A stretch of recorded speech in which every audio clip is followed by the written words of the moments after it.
3 volúmenes, es un clásico. Que el siglo XXI ofrezca esta nueva edición en la que a la vez se conserva el texto original precedido de unas líneas introductorias, acompañado de un balance autocrítico y de un conjunto de constancias del diálogo del autor con diversos interlocutores, académicos y no académicos, pues es exactamente lo que se requiere para que nosotros hoy podamos volver a este clásico o que lleguen a él sus nuevos lectores. Volver para constatar la distancia que nos separa del año 1973. Una distancia histórica, es decir, social, política, hecha de las circunstancias en las que se encuentra este país y el globo, y una distancia también historiográfica, como las nuevas páginas que se añadieron al final del tercer volumen permiten constatar. Existen puentes múltiples entre ambos elementos, lo histórico y lo historiográfico, pero lo público y la historiografía, como también estas obras demuestran, pues nunca han sido ámbitos desligados. Y de este paisaje que se ha transformado profundamente, por principio de cuentas, por el paso del tiempo, como bien insiste Jean Meyer, que ha alejado de nosotros la memoria viva de quienes fueron protagonistas de estos acontecimientos, y a la vez ha dejado entrar o ha abierto una especie de espacio lodoso de memorias que Jean Meyer considera falsas, que son usos, reivindicaciones, abusos de memoria.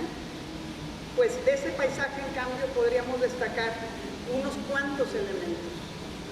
Del cambio del, digamos, el paisaje a secas, del paisaje político, habría que hablar obviamente de las reformas constitucionales del 92 y del cambio de tono de las relaciones entre el Estado mexicano y las iglesias, en un sentido mucho más complejo de lo que podemos siquiera describir aquí, ni siquiera lo intento. Pero me interesa más subrayar que la memoria de la Revolución Mexicana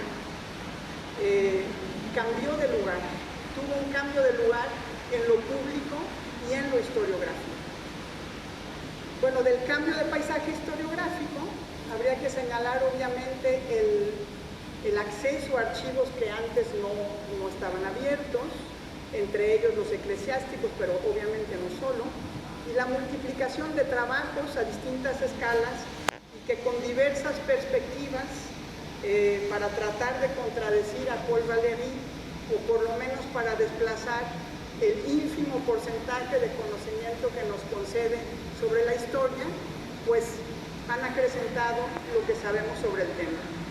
Lo que más quisiera enfatizar es que en la transformación de este paisaje ha jugado un papel capital este libro, La Cristiada, recibido en sus inicios tan discretamente que se podría decir pasado por alto, con un sospechoso silencio. En esa medida, La Cristiada ha sido una pieza de transformación en lo público, obviamente en lo académico también, de la noción que tenemos de este tema y de sus protagonistas, pero también de algo más amplio, dentro de lo cual la interpretación del autor desde el principio ha inscrito este fenómeno, y ese algo más amplio es la Revolución Mexicana. En el prólogo a la 14ª edición, ya Jean Meyer había enfatizado una cuestión fundamental de esta historia que la hace hermana de otras muchas, y que es el silencio.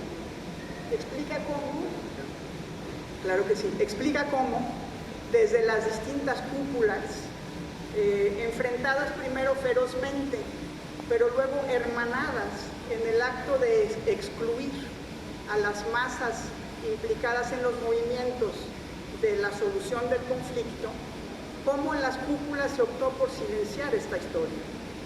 Una forma de pacto de silencio que la investigación de Jean Meyer a finales de los años 60 vino a romper laboriosamente, al borde de lo que pudo parecer a muchos en ese momento impertinencia. Bueno, con mucha agudeza, reflexionando sobre una comunidad política distinta, que es la antigua comunidad ateniense, Nicole destacó el papel de una suerte de pactos de olvido entre actores en algún momento enfrentados a muerte. Pactos de olvido fundadores o preservadores de la comunidad política.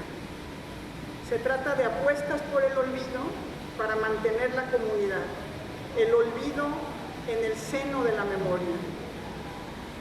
Algo cuyo desmontaje obliga a los historiadores. Y esa fue la profunda apuesta de Jean Meyer en La Cristiada, al menos en mi lectura, y sobre sus huellas han transitado otros historiadores, y no solo historiadores, para rectificar, desmentir, convenir, profundizar. Y sobre esa misma huella los lectores pueden transitar, y yo creo que es preciso decirlo, sobre una prosa segura, ágil, sabrosa también, sabrosa en ambos libros, por cierto, lo digo de una vez, a través de uno de los episodios más dramáticos de la Revolución Mexicana, aunque no siempre se le quiera reconocer como parte de ella. Para enfatizar esta pertenencia de La Cristiada a la Revolución, yo quisiera tomar un único elemento, también derivado de la lectura del libro, que es que quienes consideramos a la Revolución Mexicana terminada con el gobierno de Lázaro Cárdenas, en general lo hacemos pensando que quienes sucedieron a Cárdenas en el gobierno lo que hicieron fue ir haciendo a un lado eso que llamamos el programa social de la Revolución Mexicana. Pues sí, pero La Cristiada nos invita, nos obliga a pensar también en el hecho de que don Lázaro tuvo la habilidad de cerrar políticamente ese conflicto que había causado un derramamiento de sangre impresionante. Dejo La Cristiada allí porque si no, no me da tiempo para hablar de esa historia religiosa de Rusia, de las Rusias en realidad, y de sus imperios, que es una síntesis impresionante porque arranca en el año 900 y cierra prácticamente en la caída de la Unión Soviética. El objetivo que se da a Jean Meyer es que se conozca en Occidente, que se conozca en español la historia de la ortodoxia a través de la más grande de sus iglesias, la ortodoxa de todas las Rusias, algo de lo que nosotros directamente en general no sabemos nada. Y aquí se abre una brecha también, se hace una invitación a interesarse por aquello por lo que en general ni siquiera hacemos en el mundo su existencia. Nos lleva este recorrido sobre un milenio de historia en un texto que solo puede ser obra de un gran lector, y él mismo lo dice: no hay trabajo de archivo, sino lectura y compilación de una inmensa bibliografía que trata sobre los más de 1000 años de la ortodoxia de todas las Rusias. Pero es que claro, si hubiera trabajo de archivo, pues no estaríamos ante un volumen que podemos sostener en una sola mano. Es una tarea de síntesis inmensa. Y es una historia religiosa que es marcadamente política, que parte de constataciones de estructuras de lo social en el tiempo. Las religiones, dice Jean Meyer, son como moldes en los que los siglos han metido a las generaciones sucesivas. Así se presenta la historia de esta historia religiosa de Rusia metida en la historia rusa en su totalidad, sobre todo en su complejidad.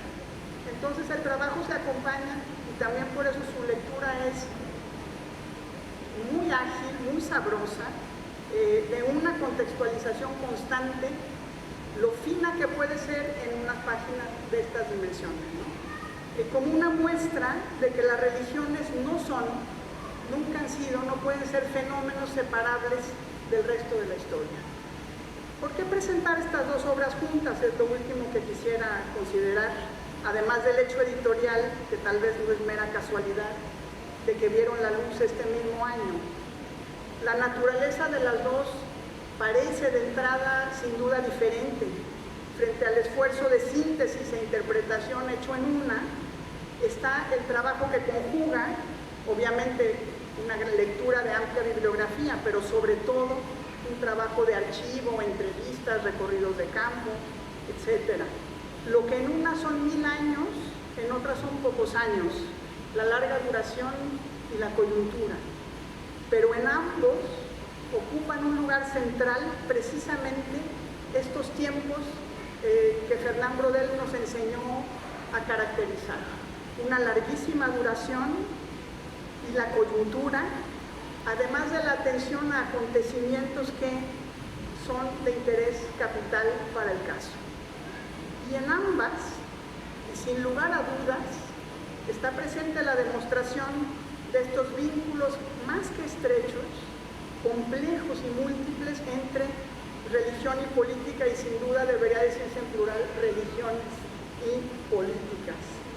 Nos podemos preguntar nosotros en México qué nos une a la historia de Rusia, y lo que nos une pasa por ese cristianismo de diversas formas, expresiones, y en muchos sentidos por España.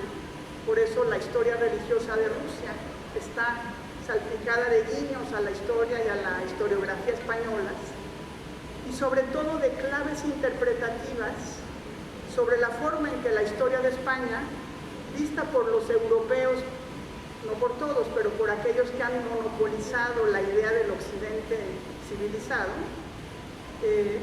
tienen una idea común entre Rusia y España, que la sitúa en lugares que son comparables. Y eso nos une, por cierto, a la historia de Rusia, pero nos une además, sobre todo aquí, a esas dos historias, el nombre de un historiador mexicano, Jean Meyer, el francés que no quiere a la Liga, apasionado de los cristeros, y habrá que decirlo de los ortodoxos rusos. Me gusta muchísimo que en ambos casos, en ambos libros, la voz del historiador está presentísima, clara con sus dudas y con sus límites, y dudas que en cada ocasión le han servido para ir más allá de ellas. Así que me permito preguntarle a Jean Meyer, querido Jean, ¿qué nos estará preparando ahora para salir de estas dudas? Muchísimas gracias.